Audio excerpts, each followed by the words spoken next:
Let's take a look at an idea called Pearson correlation coefficient. This particular equation was formed by someone named Carl Pearson, who was a great statistician who lived in the late 1800s and early 1900s. So far, we looked at something called central tendency, with which we can find one value to describe a distribution. And we also looked at a measure for scatter of values in the distribution called dispersion.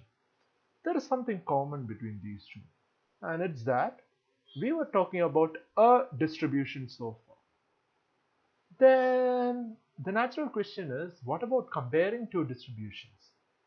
For example, suppose someone said taller people tend to weigh more. Interesting. But is it true? How do you find? You can collect the data, you can collect the height and weight of different people. So someone who is 180 centimeter weighs 70 kg. Someone who is 172 centimeter weighs 90 kg, and so on. You have two distributions with you now, and you know how to find central tendencies of height and weight separately.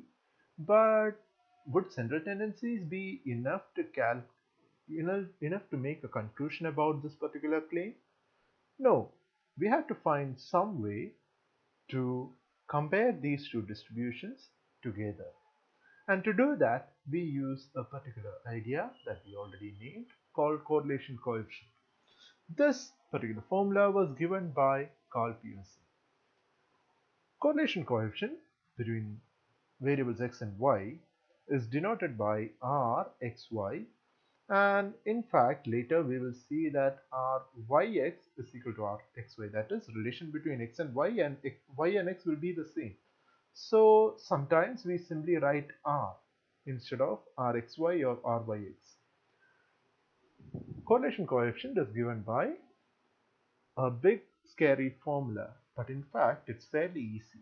If you notice, you have two distributions x and y. At first what you do is you multiply each values of x and y.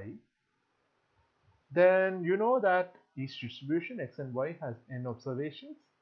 Hence there will be n xi yi's. By dividing the sum by n, what we get is nothing but xy, that is the product, bar, that is the average of the new distribution xy.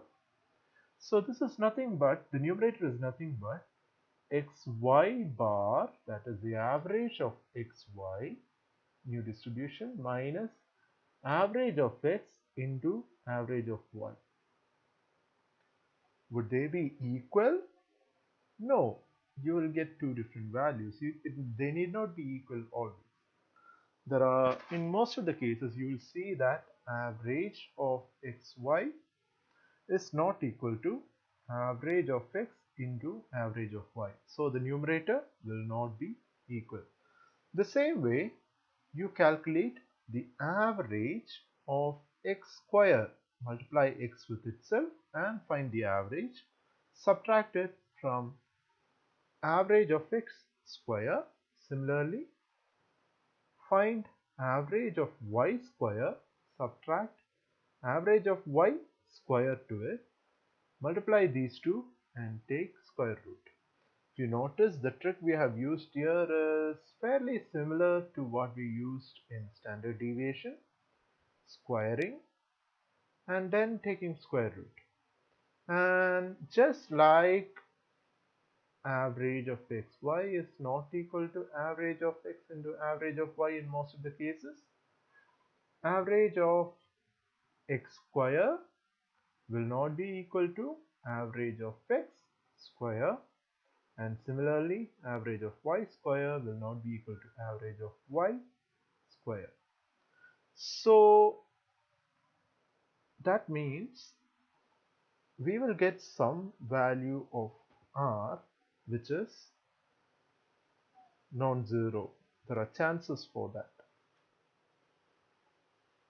Now let's apply this big scary formula in an equation, in a problem, to see how it works. Here we are given test marks in test 1 and test 2 of 5 students, and we are asked to compare those two results. So how to decode this particular formula? If you notice here, we have to find total number of observations, which is easy to spot here. We have 1, 2, 3, 4, 5. So the total number of observations is 5. Summation xy, that means we have to find xy and then add it up. We have to find average of x and average of y. We have to find x square, that is square each term in the distribution and add them up to get sum x square. Now since we have already found average of x, we can simply use it here and square that average. The same goes for y, average of y square, and again we have to find y square and then add them up divided by n. We did this multiple times, right? In each of those cases, what we did is we simply drew a table with x and y in x in first column. Here there is a second distribution, so let's write y in the second column, and then xy in the third, x square in the fourth, and y square in the fifth. As we just discussed, we need 5 columns in our table, and the first column contains the values of x, second column contains the values of y, third column contains the values of x into y, fourth column contains x square, and fifth column contains y square. So going ahead, we have to find xy, that is multiply x with y. We get 5 into 7 is equal to 35, and repeating that in each row, 6 into 8, 48, 7 into 5, 35, 7 into 2, 14, 8 into 2, 16. For x square column, you simply have to square the value in x column, that is 5 square is 25 and 6 square is 36, 7 square is 49, 7 square again is 49, 8 square is 64. Repeat that for the y column. 7 square 49, 8 square 64, 5 square 25, 2 square 4, 2 square is again 4. Do the same thing we did the last time. Simply add up each row, each column, and you will get summation x as 33, summation y as 24, summation xy as 148, summation x square as 223, and summation y square as 146. Now, first step is calculating the average of x and the average of y. Summation x is 33 divided by n is 5. So we have, this will be equal to 6.6. Summation y is 24 divided by 5. You will get 4.8. Going forward, simply substitute all these values in the formula and you will get it as 1 by n, 1 by 5 into summation xy 148 minus x bar 6.6 into y bar 4.8. And similarly, summation x square is 223, summation y square is 146.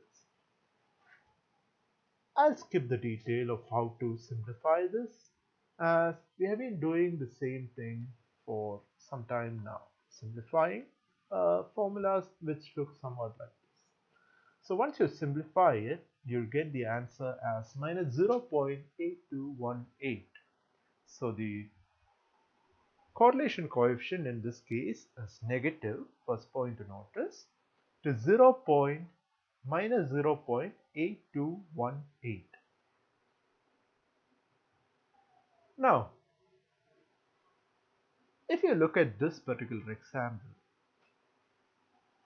this is the assertion we are trying to verify is that height of father increase with the height of son tend to increase when fathers are taller.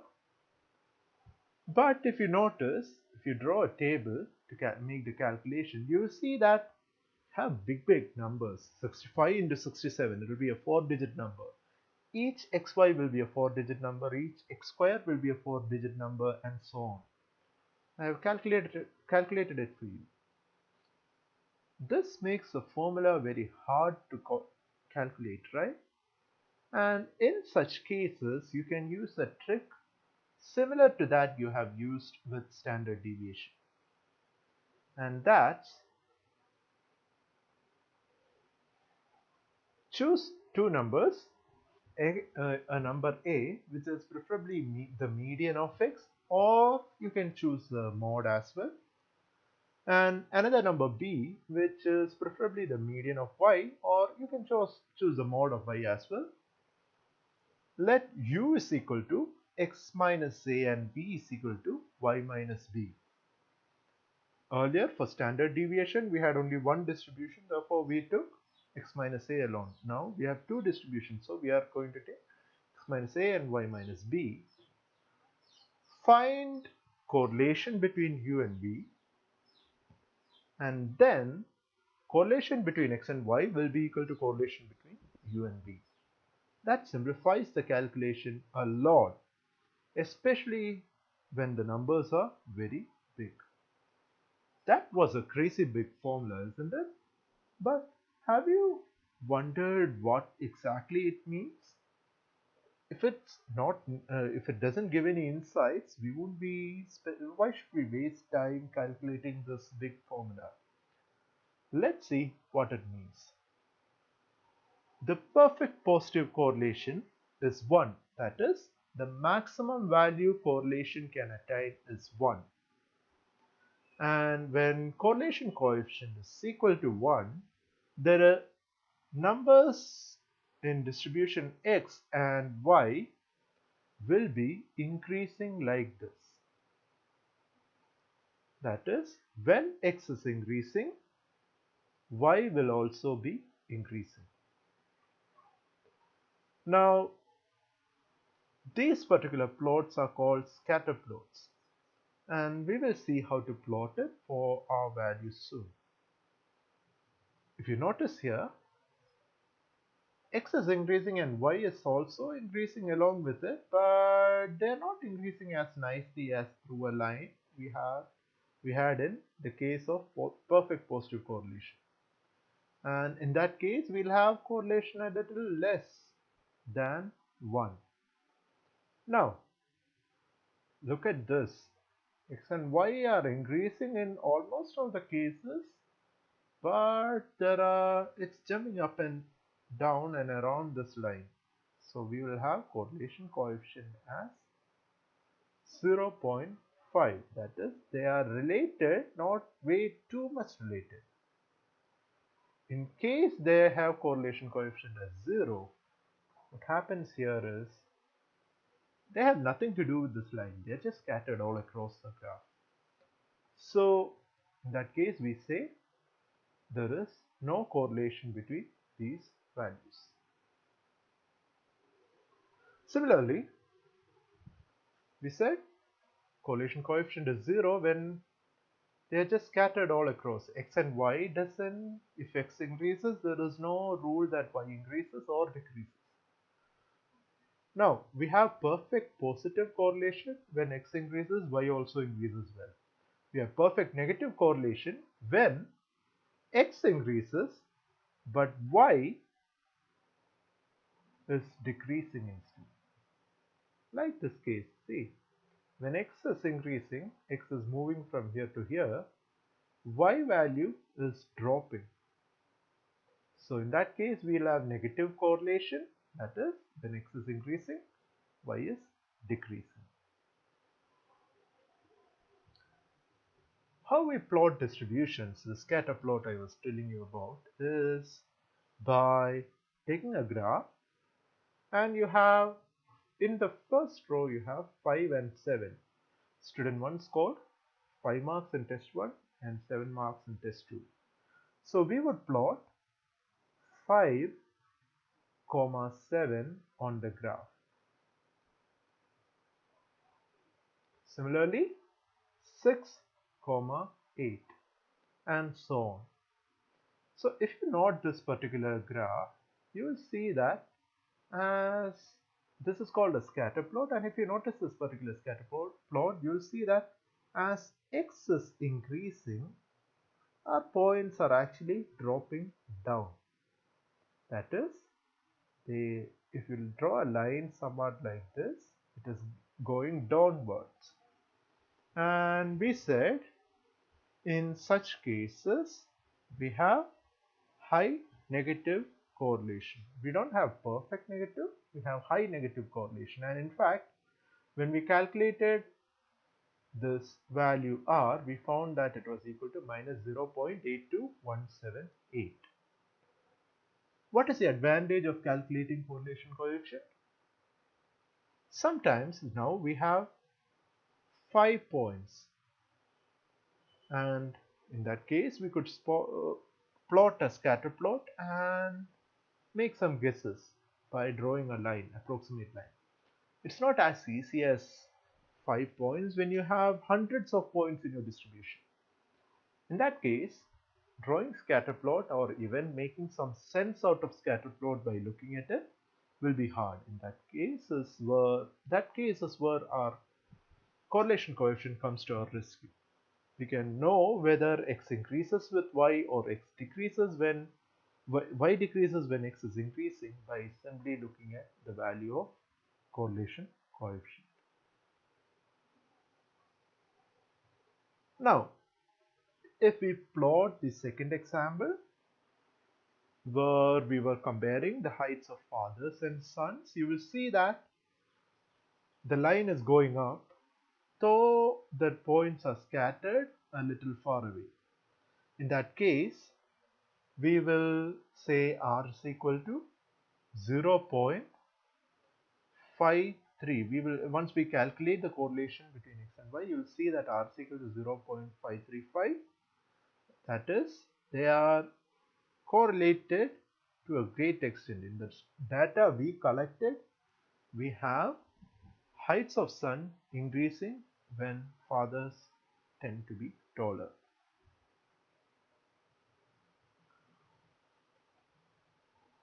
So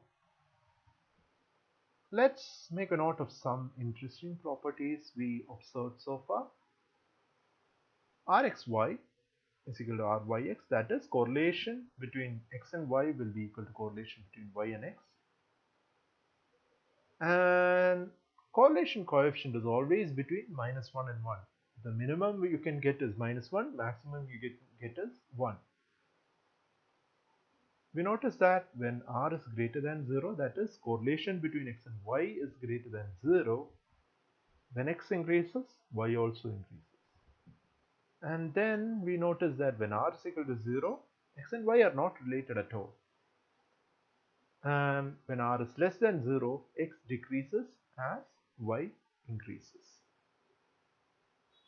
So correlation coefficient is a very useful tool which we can use to compare two distributions and make inferences.